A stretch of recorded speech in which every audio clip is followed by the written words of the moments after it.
Sometime around midday or a little after midday on Wednesday, Commissioner of Police gave directive to Eastern Division Regional Commander, Assistant Commissioner Alden Dawson.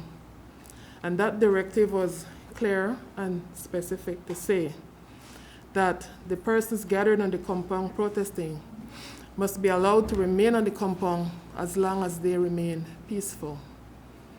That directive, as is expected, as is protocol, needed or must be complied with. However, the investigation revealed that Mr. Dawson failed to transmit that directive to the ground commander at the Port of Belize. That ground commander was Senior Superintendent Daniel Arzu. So he had no idea of that directive given by the commissioner to Mr. Dawson.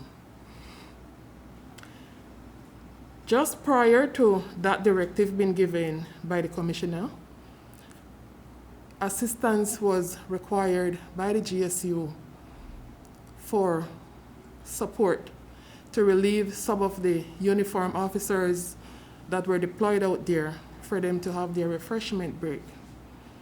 But they were deployed with the specific instructions that they were not to be deployed with any kind of riot gears. That was done.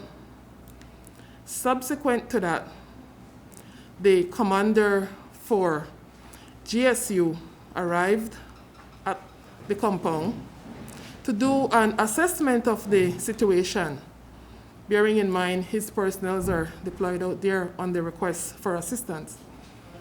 And so he did his assessment on the grounds. He communicated with the ground commander, like I said, who was Senior Superintendent Daniel Arzu.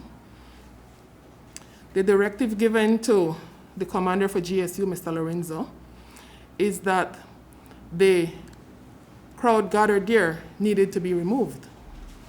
And so Mr. Lorenzo inquired whether the persons gathered were spoken to, and that was communicated that yes, they have been spoken to. And so Mr. Arzu once more went and spoke to the persons gathered, and shortly after doing so, he communicated with Mr. Lorenzo, and he gave the directive or the order to have the persons gathered be removed. And that is when the GSU was engaged.